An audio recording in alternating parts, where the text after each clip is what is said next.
4টা ভাবে একটা মানুষ নিজেকে ডেভেলপ করতে পারে, এবং এই 4টা কাজ যে যত বেশি করবে তার তত উন্নতি হবে। নাম্বার 1 হচ্ছে পড়ো পড়ো পড়ো। পড়ার কোনো বিকল্প নাই। আপনি যতই ডিজিটাল হয়ে যাক, 99.99% যদি ডিজিটালাইজেশন চলে আসে, তারপর আমি বলবো যে অ্যানালগের প্রয়োজন কমবে না, কারণ মানুষ নিজে অ্যানালগ প্রাণী। সো আপনাকে যতই অনলাইনে সব থাকুক, আপনাকে ওই হাতে করে বই পড়ার এটা মনে থাকে অনেক বেশি। প্রত্যেকে পড়তে হবে। পৃথিবীতে যত সফল ব্যবসায়ী বলেন, যত উদ্যোক্তা বলেন, সবার কমন একটা বৈশিষ্ট্য হচ্ছে তারা পড়াশোনা করে। এবং বিল গেটস বলেন বা আদার্স অন্যরা বলেন, মার্ক জুকারবার্গ বলেন, এরা কিন্তু আমার আপনার চাইতে কম শিক্ষিত প্রাতিষ্ঠানিক শিক্ষা অনুযায়ী, কিন্তু এই জায়গায় পৌঁছেছে।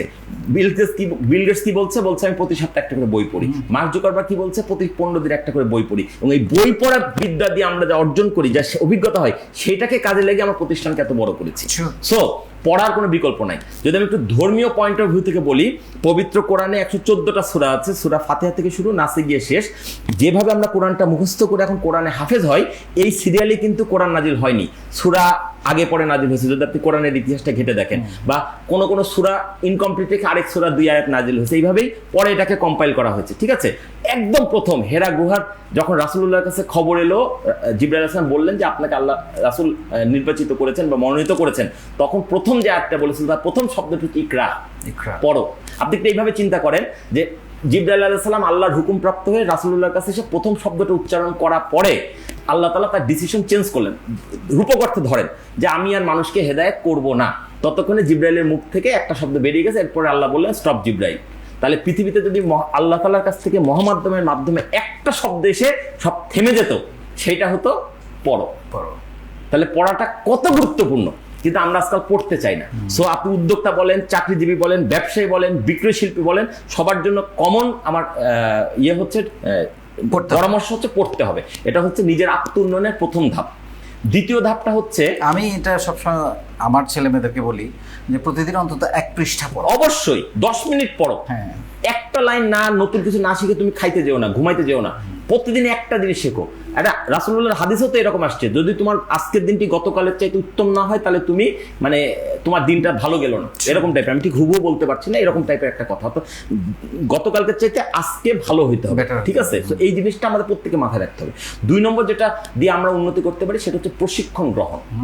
হ্যাঁ, প্রশিক্ষণ গ্রহণ করলে যদি আপনি একটা বই পড়েন, তাহলে আপনার যেটুকু উন্নতি হবে, একটা প্রশিক্ষণ গ্রহণ করলে 10টা বই পড়ার সমান উপকার হবে। কেন?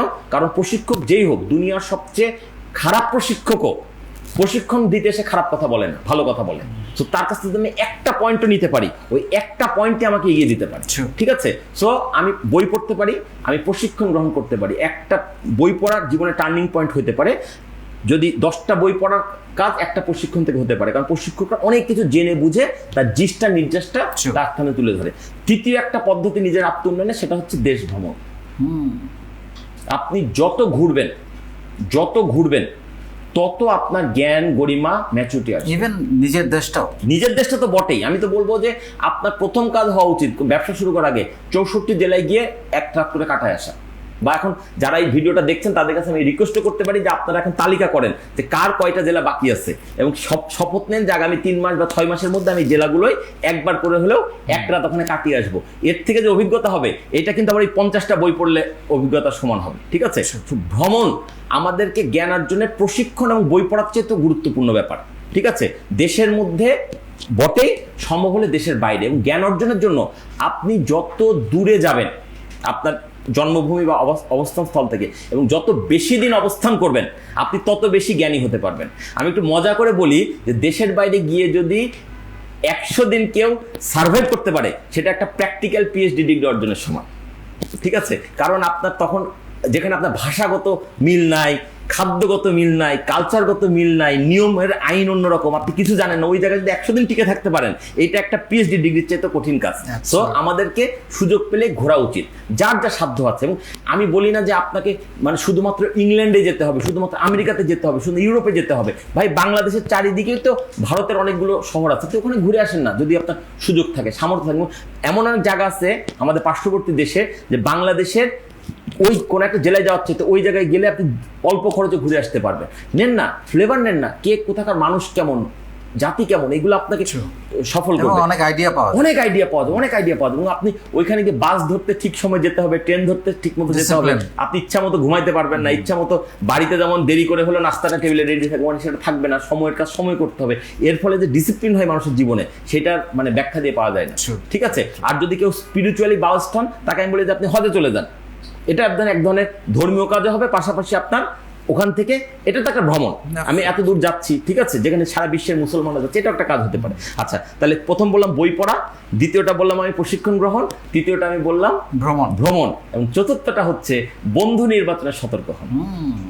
রাইট পিপল সিলেকশন, যে আমি সবাই আমার বন্ধু, কার সবার সাথে সাথে মেলামেশা শুভ করছেন, কার সাথে আমি কোয়ালিটি টাইম কাটাবো। মিশবেন তো সবার সাথেই, ভালো লোকের সাথেও দেখা হতে পারে, খারাপ লোকের সাথেও সেলফি উঠে পড়তে পারে। আপনি না চাইলেও কি আপনার পাশে এসে ক্যামেরা ধরে একটা ছবি তুলে নিয়ে পরদিন দিয়ে দিল আমি অমুক লোক, কাছের লোক, কত কিছু তো ঘটে, ঠিক আছে। কিন্তু আপনাকে সিদ্ধান্ত নিতে হবে, আমাকে সিদ্ধান্ত নিতে হবে যে আমার কাদেরকে রাখবো, কাদেরকে আমি রাখবো।